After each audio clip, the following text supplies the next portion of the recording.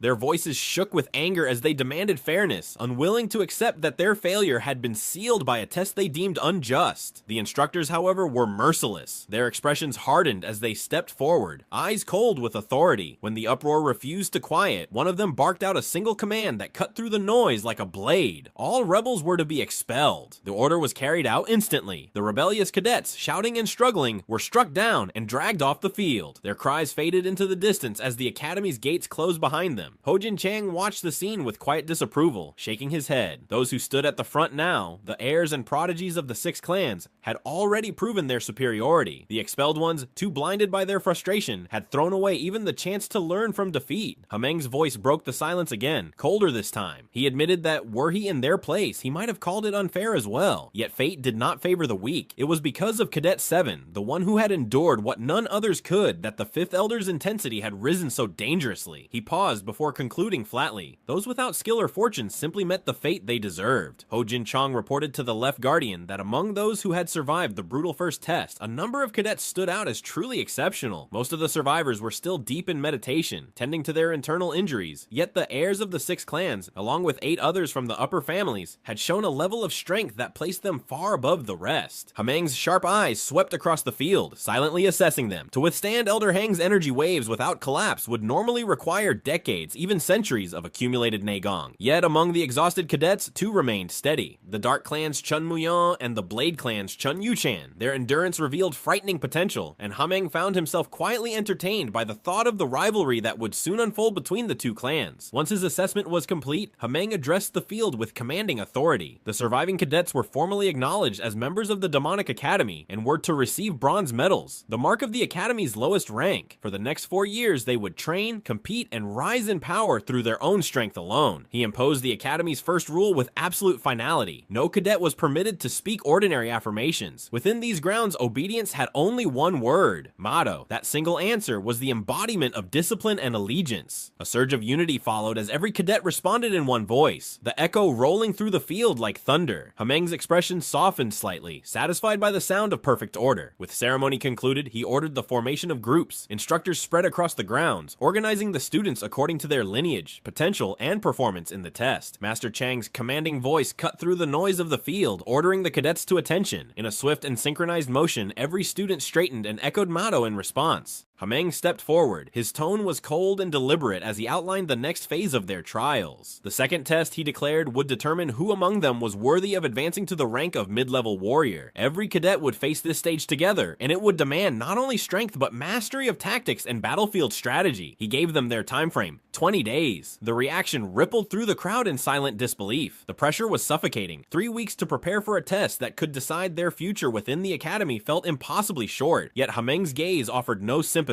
Only 10 groups, he continued, would advance. Cooperation was mandatory. The cadets would have to move as one, and any internal rivalry would lead to collective failure. Hameng dismissed the cadets to their dormitories, instructing them to rest before their next day of training. The instructors standing before them, he warned, would begin teaching tactics and combat techniques, though their reputation for cruelty was already well known after their brutal handling of the rebellious cadets earlier that day. As the crowd dispersed, a quiet exchange took place at the edge of the field. Group instructor Im Pyong noticed a lone figure still standing. It was Chun Moo-kum, his posture calm but intent. When questioned, the young man stated that he had a matter to discuss. Im Pyong's expression tightened slightly. Questions about training were not permitted, yet Moo-kum's tone carried quiet confidence. He was already certain of his role. He expected to be named the leader of Group 8. The instructor's thoughts darkened. The official selection of team leaders had not yet taken place, but as always, the 6 clans had little interest in following rules meant for everyone else. Chun Moo-kum reported that Cadet 7, the boy assigned to his group, was still confined to the infirmary. His tone carried faint irritation as he feigned concern for the team's performance. A missing member during a group test, he reasoned, could endanger everyone's chances of passing. He insisted that the absent cadet be informed of everything discussed during the ceremony. Im Pyong regarded him with disinterest, his brief responses sharp and emotionless. His indifference only deepened Moo-kum's frustration, though the young heir masked it behind his calm expression. Inside, a cruel satisfaction stirred. The situation amused him. The low-born bastard had been placed in his group by chance, and fate had already begun to turn against him. Moo-kum silently decided that Cheon Yeo-Woon's misfortune would end here. Im Pyong, however, reminded him that the main building was strictly off limits to cadets, except under rare circumstances. There was no reason for anyone to visit the infirmary without official permission. Later that evening, as the academy grew quieter, Im Pyong visited the medical wing himself to confirm the state of the injured cadet. When the doctor explained that Yeo-Woon's internal injuries would require at least 2 full weeks of recovery, the instructor's eyes widened slightly in disbelief. 2 weeks, an eternity within the academy's unforgiving schedule. Dr. Jongmeng elaborated, his tone steady. The internal damage was extensive, and without naegong, recovery would be painfully slow. There was no medicine or treatment that could accelerate it. Im Pyong's expression darkened. The second test was only 3 weeks away. A 2-week hospitalization would cripple the group's chances entirely. He remained silent for a long moment, his thoughts clouded with irritation. He didn't want his team's elimination to be tied to one boy's weakness, but the rules left him no choice. He requested to meet the cadet, explaining that there were important matters to discuss. Yongmeng hesitated, glancing toward the still figure lying motionless beneath the sheets. With a quiet sigh, the doctor explained that Yeo-Woon was asleep and waking him might worsen his condition. Im Pyong nodded curtly and declined. He would return the following day instead. Turning away, he left without another word, his expression cold and dismissive. As he stepped into the corridor, his thoughts hardened. The boy had barely scraped through the first test, surviving only by sheer luck. That luck, he decided, had now run its course. Before dawn the next morning, long before the hall halls stirred with life, a shadow entered the infirmary. The scent of strong liquor filled the air as Sub-Meng, the right guardian, appeared beside Yeo-Woon's bed. He addressed the boy with rough amusement, calling him apprentice, his tone a strange mix of pride and mischief. The sharp stench of alcohol hit Yeo-Woon as he opened his eyes in surprise. Still weakened from the previous day, he sat up quickly and greeted his teacher with a respectful bow. Sub-Meng nodded, seemingly pleased by the gesture, before cutting straight to the point. He asked whether Yeo-Woon had completed the task assigned to him, the memorization of the breath of Naegong. Though the command had been given only the day before, Yeo-Woon affirmed that he had memorized everything. Inwardly, he was thankful for Nano's earlier intervention. His mind was clear, his body stable, and his memory flawless. Sub-Meng studied him for a long moment, slightly taken aback. He had only given the order to provoke effort, not expecting the injured boy to actually accomplish it. A small grin curved his lips as he spoke in approval, his tone laced with rare satisfaction. Yeo-Woon thanked his teacher respectfully, though confusion lingered in his tone. He couldn't help but point out that it was still far too early for a lesson. Sub-Meng asked whether the boy was tired already. Yeo-Woon quickly denied it, but the exchange was short-lived. The crazy blade was not one for idle talk. Without wasting time, Sub-Meng revealed that their training window was limited. He would only be able to instruct Yeo-Woon for 2 weeks, the duration of his stay in the infirmary. Once the boy was transferred to the dormitories, all contact would have to cease. It was a rule of the academy, one that even a guardian could not risk breaking openly. Yeo-Woon nodded in understanding. He hadn't considered how brief their time together would be. Sub-Meng, however, continued with casual ease, explaining that his duties as one of the main instructors during the day made these early morning sessions the only viable option. Any later, and others would begin to grow suspicious. Yeo-Woon silently acknowledged the man's carefulness. In a place like the demonic academy, and where outside instruction was strictly forbidden, Sub-Meng's willingness to teach him despite the risks was no small gesture. Gratitude stirred in his chest, and he thanked his teacher sincerely for the consideration. Sub-Meng merely waved it off, his tone turning brisk again. There was no time to waste, he said. The lessons had to begin immediately. Yeo-Woon's eyes widened in surprise, but before he could protest, Sub-Meng's voice sharpened with authority. The boy obeyed at once, turning and sitting on his knees on the cold floor as ordered. Sub-Meng settled behind Yeo-Woon and placed his palm firmly against the boy's back. The sudden contact made Yeo-Woon tense, confusion flickering across his face as he asked what his teacher intended to do. Sub-Meng's reply came in his usual blunt tone. There was no time for slow progress. He would force the flow of energy directly into Yeo-Woon's body. Before Yeo-Woon could question further, Sub-Meng explained that the technique was not his own, but one created by Yeo-Woon's great-grandfather, with a method refined over generations to bypass the ordinary path of cultivation. There was no need to sense or guide chi. The teacher would take control of everything. A faint chuckle escaped the crazy blade as he told the boy not to scream, but his words barely registered before a surge of power tore through Yeo-Woon's body. The rush of internal energy struck like fire beneath his skin, racing through every vein and nerve. The sudden pain made him clench his jaw, his breath sharp and ragged. The crazy blade's voice cut through his agony, low and threatening. He warned Yeo-Woon to stay silent. A single shout would bring the guards, and their secret training would be exposed. Inside Yeo-Woon's mind, Nano began to react instantly. It detected the influx of intangible energy flooding his bloodstream, classifying it as chi, the life force of this world. Data analysis commenced in real time, tracing the energy's pattern and its influence on his internal structure. Yeo-Woon endured the onslaught, every muscle in his body trembling. He could feel the internal energy forcing open the narrow channels of his meridians. The pain was unbearable. Behind him, Sub-Meng observed the process closely. Surprise flickered across his expression. The boy's energy flow was clear, his veins free of obstruction, his muscles already adapted as if tempered by years of training. It defied logic. The crazy blade chuckled under his breath, half in disbelief. He wondered if the Lord himself had secretly nurtured this child, the one born of Lady Hua. Whatever the truth, it no longer mattered. A grin spread across his face as he withdrew his hand slightly, his tone carrying a rare note of satisfaction. The process was smoother than expected. With a body like this, he thought 7 days would be enough. The lingering hum of internal energy fading between them. His breathing was uneven, sweat gathering across his brow from the immense strain of channeling such dense power. Wiping it away, he looked at Yeo-Woon with a faint grin and asked if he had memorized the flow. Yeo-Woon, still gasping for air, managed a nod. His entire body trembled from the ordeal, but his mind had already mapped the energy's path. Every circuit and pulse etched into memory. Sub-Meng regarded him with faint approval. The first trial was always brutal, he explained, but it was the only way for someone without Naegong to awaken the dormant energy within. 7 days. That was the goal. In that time, Yeo-Woon needed to gather enough Naegong to stand as a true martial practitioner. Yeo-Woon steadied his breath, glancing at the weary form of his teacher. Even the crazy blade looked drained. His teacher had poured a great deal of energy into this lesson. The least he could do was prove worthy of it. He lowered his head deeply, his voice firm firm with resolve. He would succeed, no matter the pain or difficulty. A rough laugh escaped Sub-Meng, amused and faintly proud. The boy's words carried spirit at least. With that, he declared the training complete for the day. He reminded Yeo-Woon not to forget the breathing method, to engrave the pattern and rhythm into his body until it became instinct. Then, turning toward the door, the crazy blade gave a final nod before leaving the room. Yeo-Woon straightened, the faint ache still rippling beneath his skin. The cold focus in his eyes sharpened as he looked ahead. He would build his Naegong in 7 days, not because it was easy, but because he must.